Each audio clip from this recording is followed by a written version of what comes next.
오늘 하나님 말씀은 사사기 11장 29절에서 31절 말씀까지입니다. 제가 봉독해 드리도록 하겠습니다.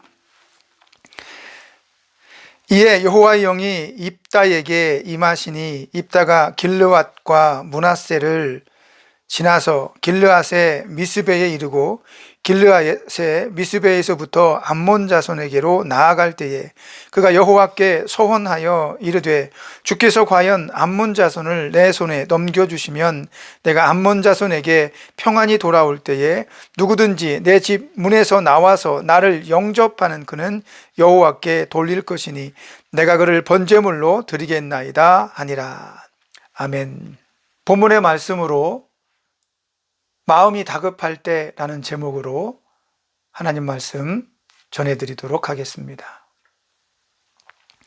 여러분은 살아가면서 언제 다급하거나 또 조급하거나 불안한 마음을 느끼게 됩니까? 우리가 살아가면서 종종 느낄 수 있는 그런 감정이지만 전혀 반갑지 않은 현상이죠. 제처는 시험 볼 때 이런 마음을 자주 느낀다고 합니다. 일반적으로 공부를 잘하면 오히려 시험 시간이 기대가 되고 빨리 시험을 봤으면 좋겠다 이런 마음이 들 거라고 생각을 했는데 막상 시험을 볼 때면 마음이 다급해지고 또 불안해지고 조급한 마음이 드는가 봅니다. 오늘 여러분도 그런 경험을 충분히 경험했을 것이라고 생각을 합니다. 시간이 얼마 안 남았는데 마음이 조급해지거나 다급해지면 실수를 하게 되죠. 답안지를 밀려서 쓴다거나 답안지에 이름을 쓰지 않고 제출하는 경우도 종종 본 기억이 있습니다. 하지만 그런 경험은 우리가 일상적으로 할 수 있는 경험이지만 우리 삶에 커다란 영향을 미치지는 않는 것 같습니다.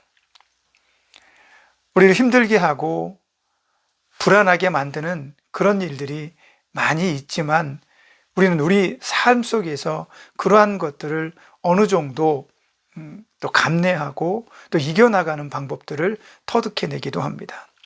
그렇게 우리를 테스트하거나 우리가 원치 않는 조급함과 다급함을 만들어내는 일들도 있는 반면에 또 반대로 생각하면 좋은 일이 있을 때도 왠지 모르게 마음에 조급함이 생기고 다급함이 생깁니다.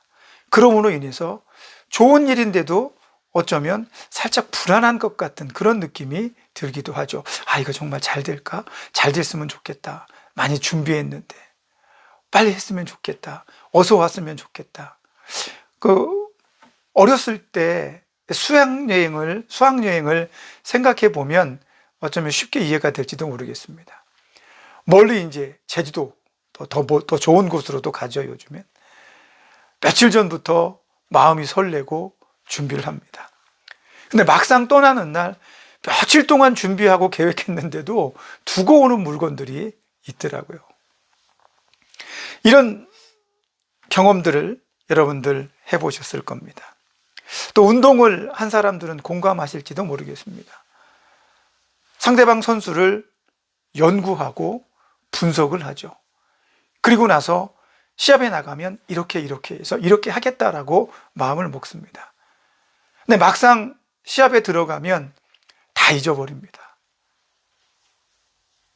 펄쩍펄쩍 뛰다가 어느 순간에 경기 시간이 종료되고 아쉽다 이런 느낌을 받을 때가 있죠.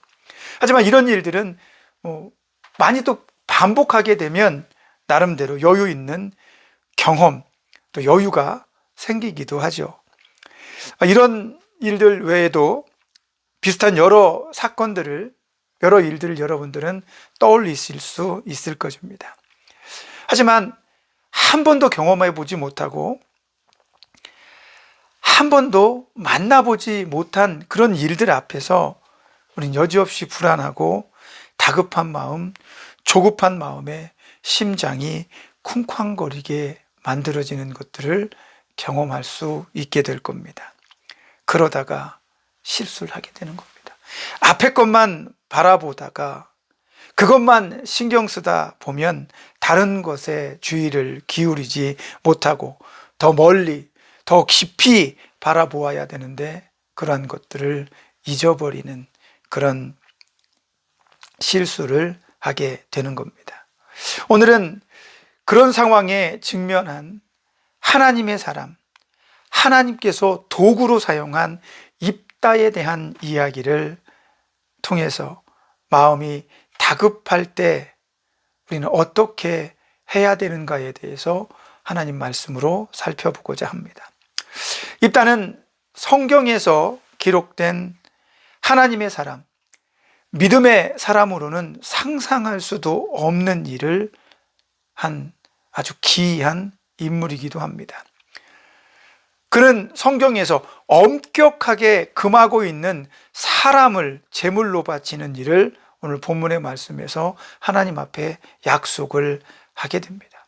그것도 그 결과는 자신의 외동딸 하나밖에 없는 딸이 됩니다. 레위기 18장과 21절 말씀, 그리고 20장에서 2절과 5절의 말씀에 보면 하나님께서는 밀곰, 몰렉이라고 하는 이방신을 섬기는 그 이방신에게 마음을 뺏기는 이스라엘 백성들에게 대해서 호되게 경고하고 그들에게 하나님께서 원하시지 않는다는 것을 명확하게 말씀합니다. 그리고 또 다른 성경에서 신명기에서도 역시 마찬가지로 이방신에게 자녀를 제물로, 산채로 제물로 드리는 이런 일들을 엄격하게 금하고 저주하고 있다라고 하는 사실입니다. 그런데도 불구하고 오늘 하나님의 사람으로 부름받은 입다가 하나님 앞에 서원을 하는데 자기가 이 전쟁에서 승리하고 돌아올 때에 나를 가장 먼저 맞이하는 자, 환영하는 자를 하나님 내가 하나님께 제물로 드리겠습니다라고 약속을 한다고 성경은 말씀해 주고 있습니다. 이런 입다의 행위는 엄격하게 말하면 하나님께서 원하시지 않는 거죠. 저주하는 겁니다. 그런 일을 행하는 자는 하나님께 저주를 받을 것이다라고 성경은 기록하고 있기 때문이죠. 그렇다면 왜 입다는 이런 일을 벌이게 된 걸까요? 왜 입다는 이런 실수를 한 것일까요? 그가 하나님의 사람이 아니라 이방인이 아니라 이방 우상에 빠진 사람이 아니라 하나님께서 부르시고 길르앗을 구원하기 위해 세우신 사사, 그 이름으로 하나님의 일을 하는 사람이기 때문에 오늘 입다의 이런 실수는 더욱더 의아할 수밖에 없는 것입니다. 입다는 먼저 믿음의 사람인 것을 전제로 하겠습니다. 히브리서 11장 32절에서 바울은 입다가 믿음의 사람이다라고 증명해 주고 있습니다. 그만큼 입다는 믿음의 사람으로서 하나님의 백성을 구원한 사사로 인정받은 사람이라는 거죠. 저도 같은 생각입니다. 입다는 믿음이 훌륭하고 출중한 사람이었습니다. 하나님께서도 그런 그를 기꺼이 길르앗을 구원하는 사사로 쓰고 있습니다. 또한 입다는 이스라엘의 역사를 자세하게 알고 있는 사람입니다. 오늘 본문 바로 앞 구절에 11장 12절에서 28절의 말씀에 보면 암몬과의 전쟁을 위해서 대치하고 있는 상황 속에서 입다는 이 전쟁을 사람의 목숨을 빼앗을 수 있는 치열한 전투가 아니라 정치적인 모양으로 해결해 보려고 노력을 합니다.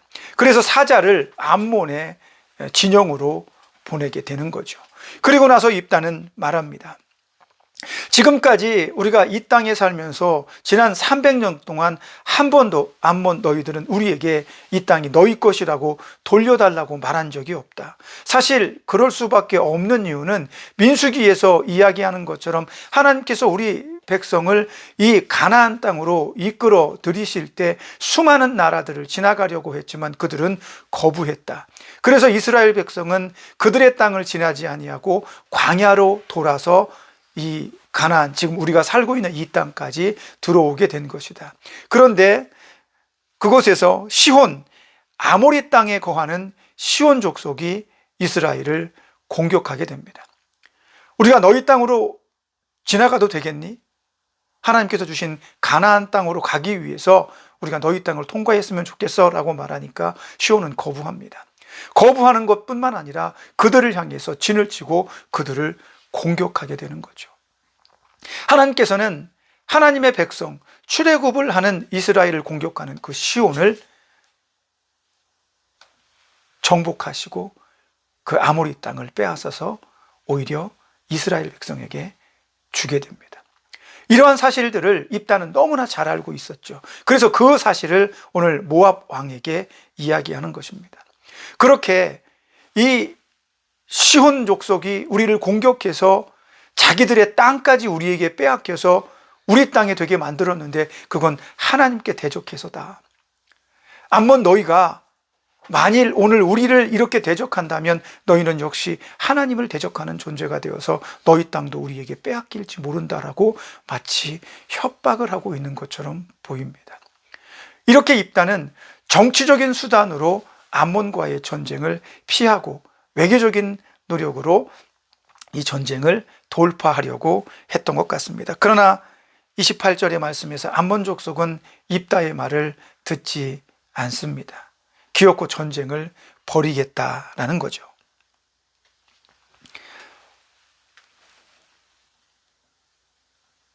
이렇게 입다는 정치적으로도 그렇고 역사적으로도 그렇고 신앙적으로도 충분히 지도자로서의 자질을 갖춘 사람처럼 보입니다. 어떻게 해서 입다는 이런 실력을 갖춘 사람이 되었을까? 사사기 11장은 그런 입다를 이렇게 설명해 주고 있습니다. 아마도 그의 시작은 불행했던 것 같습니다. 그는 길르앗의 아들로 그의 어머니는 창녀였습니다. 그런 창녀의 몸에서 난 입다는 길르앗의 본처에게서 난 자식들에게 차별을 받고 핍박을 받게 됩니다. 어렸을 때 그의 삶이 녹록지 않았다는 것을 짐작해 볼 수 있겠죠. 그의 가치관과 정서가 어떻게 만들어졌는지 유추해 볼 수 있을 것입니다. 그렇게 장성한 길르앗의 자녀들은, 아들들은 입다가 아버지의 유산을 물려받을 수 없다라고 결정을 합니다. 너는 창녀의 아들이기 때문이다. 그래서 그를 그의 집에서 쫓아내게 됩니다.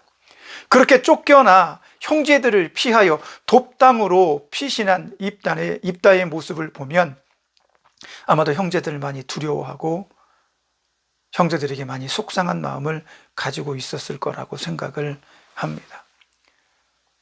그런 상황에서 유의 깊게 살펴보아야 할 단어가 하나 나오는데 그것이 뭐냐면 3절에 잡류라고 하는 것입니다. 그렇게 돕당으로 피한 입다에게 잡류라고 하는 사람들이 몰려들기 시작을 합니다.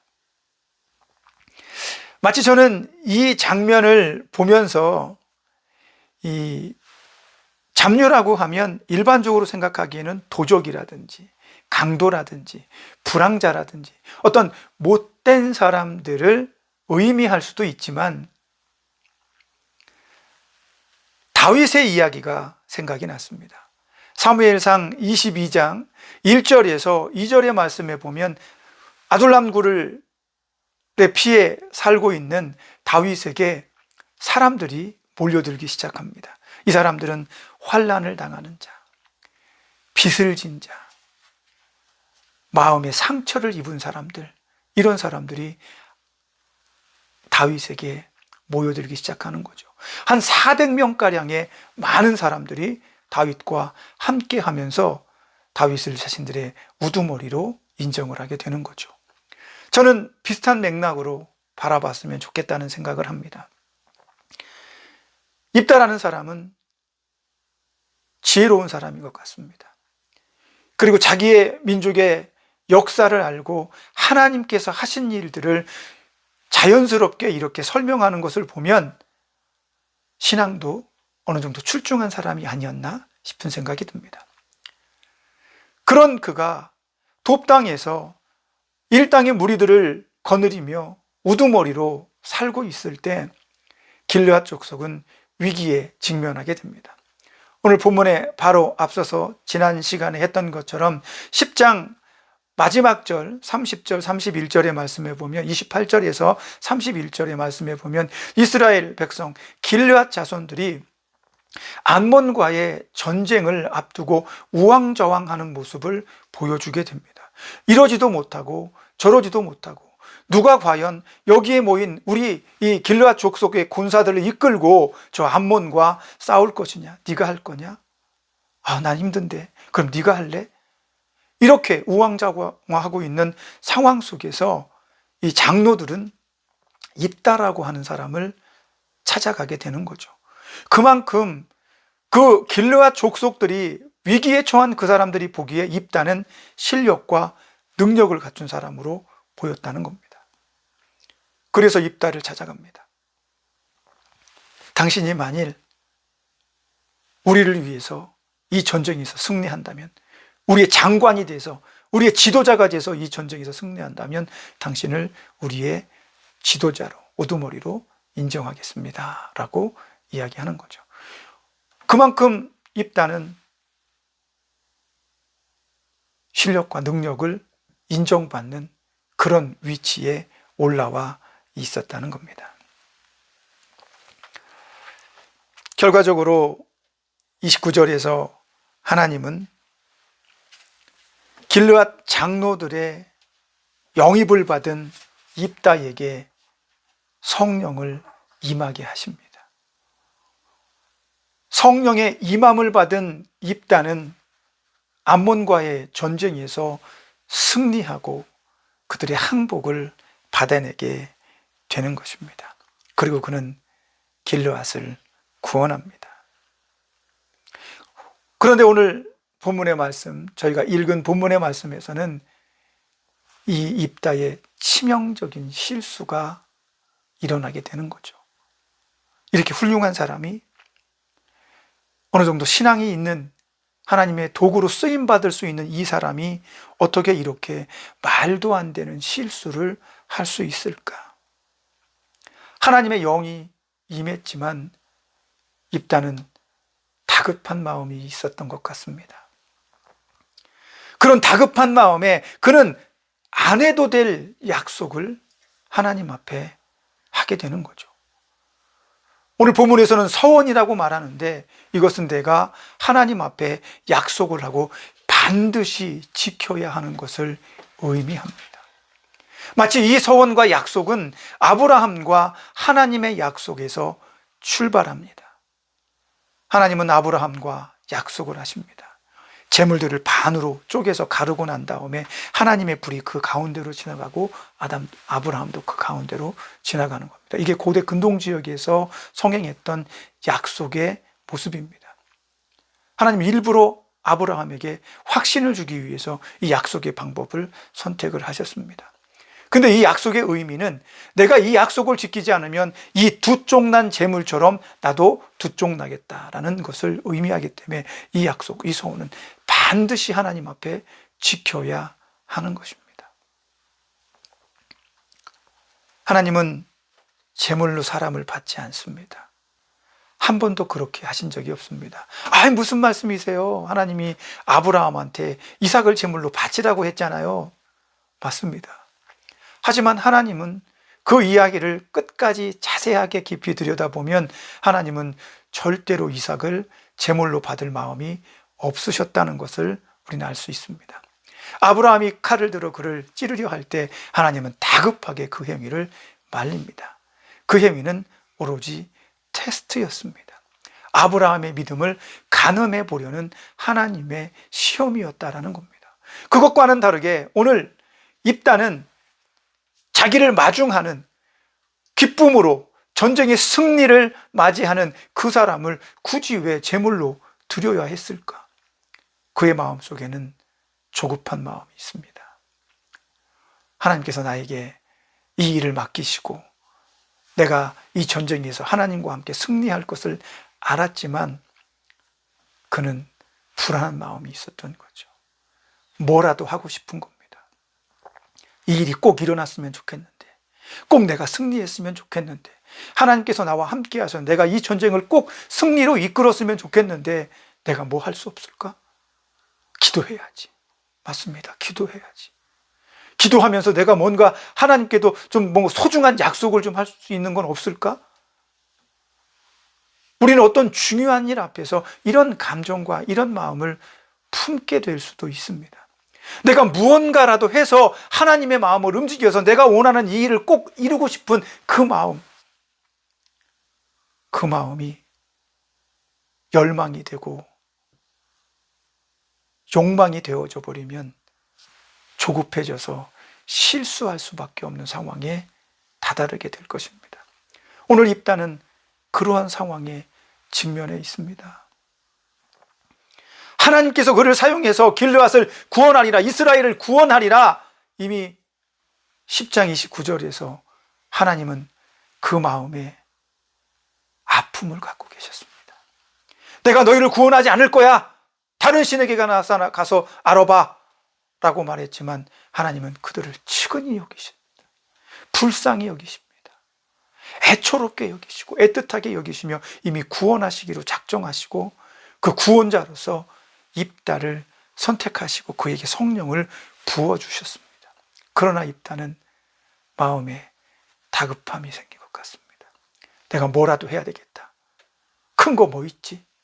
그러다 그 당시에 성행했던 주변 나라에 그 고대 근동에 성행했던 몰렉에게 자식을, 사람을 산채로 불러 태워주는 그런 어떤 그 제사들을 생각을 해낸 것인지 영향을 받은 것인지 하나님께 말도 안 되는 그런 소원을 하게 됩니다. 혹자들은 말합니다. 자기 딸까지 소원을 해서 하나님의 제물로 바친 입다의 믿음은 신실하다. 물론 그럴 수도 있겠죠. 하지만 하나님이 원하시지 않는 겁니다. 저는 하나님께서 그 제사를 받으시지 않았다라고 확신합니다. 그건 입다의 약속이죠. 입다가 스스로 한 겁니다. 하나님은 사람을 제물로 바치는 자들을 저주하신다라고 이미 말씀하셨습니다. 입다는 그런 실수를 하게 된 거죠. 왜 그랬을까? 곰곰이 생각을 하고 묵상을 하다가 저는 입다의 이런 행동을 유추할 수 있는 한 가지 사실을 찾아낼 수 있었습니다. 그 내용은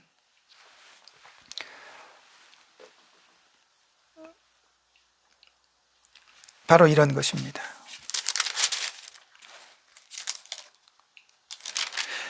이스라엘 장로들, 길르앗의 장로들이 입다를 영입하려고 돕당을 찾았을 때 장로들은 입다에게 이렇게 말합니다. 당신이 우리를 위해서 이 싸움을 한다면 당신은 우리의 머리가 될 것입니다. 8절에서 말하죠. 이런 이야기를 들은 입다는 그들에게 정말 너희가 그렇게 할 거냐? 너희가 정말 나를 너희의 머리로 세울 거냐? 라고 말하면서 그러면 하나님 앞에서 약속해라. 하나님이 우리의 증인이 될 것이다 라고 10절에 이야기를 합니다. 아마도 형제들에게 쫓겨나서 길르앗 가문에서 아무런 존재 가치도 없었던 입다에게는 이 상황을 뒤엎을 수 있는 절호의 기회라고 생각을 했을 것 같습니다. 그는 그 기회를 잡고 싶었습니다. 자기를 무시하고 핍박했던 형제들, 그 가문의 우두머리가 되어서 내가 그들을 한번 이끌어 보리라. 나를 무시했던 너희들 위해 내가 지도자로, 머리로 군림해 보리라. 어쩌면 이런 마음을 가지고 있지는 않게 되었나 라는 생각이 들어집니다. 이런 장면은 앞서 10장에서 이야기하는 하나님의 모습과는 굉장히 다른 모양을 보여주고 있습니다. 다시 말하면 하나님을 버린 이스라엘, 버림받은 하나님의 모습과 형제들에게 버림받은 입다의 모습이 비슷해 보입니다. 그리고 다시 고통과 아픔 속에서 회개하고 하나님께 돌아오는 이스라엘 백성들의 모습은 마치 자기를 내어 쫓은 길르앗 사람들이 입다에게 찾아와서 우리의 머리가 되어 주십시오라고 말하는 장면과 비슷합니다. 그래서 이스라엘 백성들이 하나님 앞에 돌아왔을 때 하나님은 뭐라고 말씀하십니까? 야, 나는 너희를 더 이상 구원하지 않을 거야. 너희가 섬기는 그 바알이나 아스타롯에게나 가봐. 걔들한테 구원해달라고 하시지. 그렇게 조롱합니다. 그런데 역시 마찬가지로 입다도 길르앗 장로들이 자기에게 찾아왔을 때 이렇게 말합니다. 아니, 나를 쫓아내고 이곳에 피해 살게 만든 당신들을 왜 내가 구해줘야 됩니까? 왜 나에게 와서 이렇게 말합니까? 라고 비슷하게 조롱하는 장면이 나옵니다. 그리고 하나님께서는 그런 이스라엘 백성들의 모습을 보면서 애처로운 마음을 가지시죠. 불쌍히 여기시는 마음을 갖습니다. 그리고 하나님의 계획은 그들을 구원하시겠다라는 마음이 됩니다. 그런데 여기에서 이제 완전히 다른 결과가 나옵니다. 입다는 그들을 구원하고 그들의 우두머리가 되기를 원합니다. 권력을 잡는 거죠. 그들의 머리가 되는 것을 원하는 겁니다. 그래서 그는 11절에 말합니다. 이스라엘 백성들, 이스라엘 장로들, 길르앗 장로들이 나에게 와서 하나님 이런 약속을 했습니다. 하나님 반드시 기억하고 계시다가 저들이 제 약속을 꼭 지킬 수 있도록 해주십시오라고 말하는 것처럼 보입니다. 어쩌면 이런 마음이 입다에게 이런 실수를 하게 된 것이 아닌가라는 생각을 해봅니다. 하나님께서 들어서 쓰시는데 그 마음속에 내 욕심과 욕망과 열망이 있습니다. 하나님의 백성을 구원하는데 기꺼이 하나님의 뜻에 순종해서 하나님 저를 써주셔서 감사합니다 라고 말하며 낮아져야 했을 텐데 입다는 그들의 머리가 되는데 더 많은 관심이 있었나 봅니다. 쉬운 말로 이제 12장에서는 입다의 이런 실수가 가져오는 또 다른 결과가 등장을 합니다. 그것이 무엇이냐면 다음 시간에 이야기하겠지만 동족상잔의 비극입니다.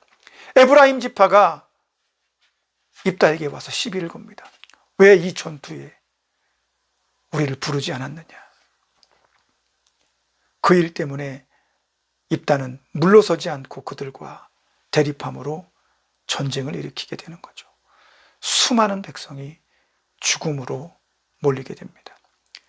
오히려 기드온 같은 경우는 찾아와서 이야기할 때 당신들이 나보다 뛰어납니다 라고 말하죠. 분명히 입다도 그런 충분한 지혜와 능력과 기술과 실력이 있잖아요.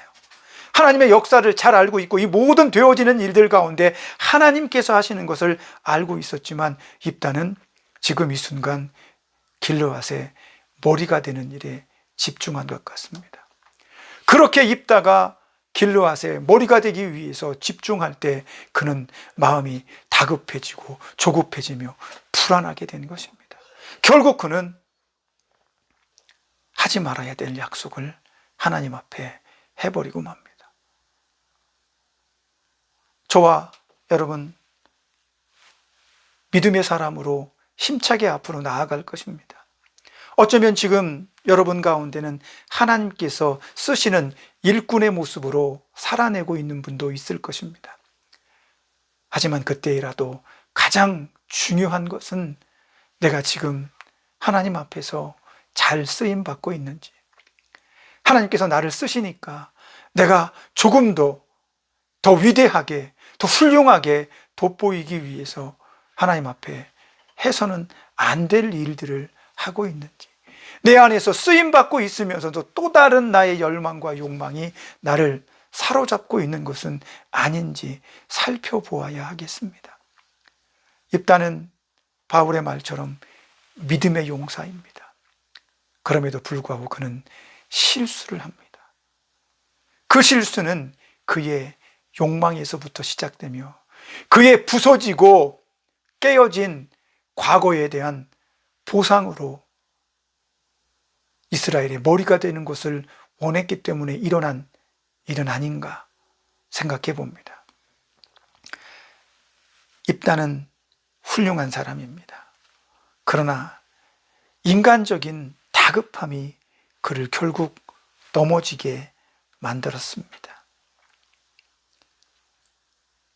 오늘 하나님 앞에 나아가는 저와 여러분, 차분하게 다시 말씀에 기대어 봐야 할 시간입니다. 내가 혹 이 일을 해 나가며 기도하고 간구했지만 마음에 다급함과 조급함이 일어나고, 이게 정말 잘 돼야 되는데, 이게 정말 이렇게 되었으면 좋겠는데 라고 불안한 마음이 든다면 기도해야 합니다. 말씀에 비추어 내가 제대로 설 수 있도록, 흔들리지 않도록 하나님께 도움을 요청해야 합니다. 오늘 성령의 영이 입다에게 임한 것처럼 하나님은 그 안에 있으셨습니다. 내 안에 계신 하나님께 왜 묻지 않습니까? 왜 내 안에 임하신 성령님께 여쭈어 보지 않습니까? 왜 하나님의 뜻, 하나님의 생각은 무엇인지 물어보지 않습니까? 그게 가장 귀한 것입니다. 다급하고 불안한 마음이 몰려올 때라도 우리는 그런 마음으로 하나님께 여쭈어야 합니다. 아직 결과는 나오지 않았습니다. 그 결과를 보면서 어떻게 될까 조마조마할 수 있습니다. 기도하십시오. 결과보다 더 중요한 건 기도하는 이 순간 내 마음이, 하나님의 일을 하는 이 순간 내 마음이 평안해져야 합니다. 기쁨으로 그 길을 갈 수 있으면 좋겠지만 쿵쾅거리고 두근거리는 마음이라도 하나님께서 붙잡아 주시기를 원하는 마음으로 십자가 앞에 무릎을 꿇어야 합니다. 그렇게 기도하는 모습으로 하나님께서 쓰시는, 하나님께서 사용하시는 바른 일꾼이 되어질 수 있기를 예수님의 이름으로 부탁을 합니다. 여러분의 그런 노력에 성령의 이끄심이 있기를 예수님의 이름으로 축복합니다. 기도하겠습니다. 하루하루를 살아가며 나의 마음과 나의 생각을 쿵쾅거리게 만드는 수없이 많은 다급함을 만납니다. 하나님의 일을 하고 있는데도 조급함이 들고 잘 될까 안 될까 조마조마한 마음이 엄습합니다.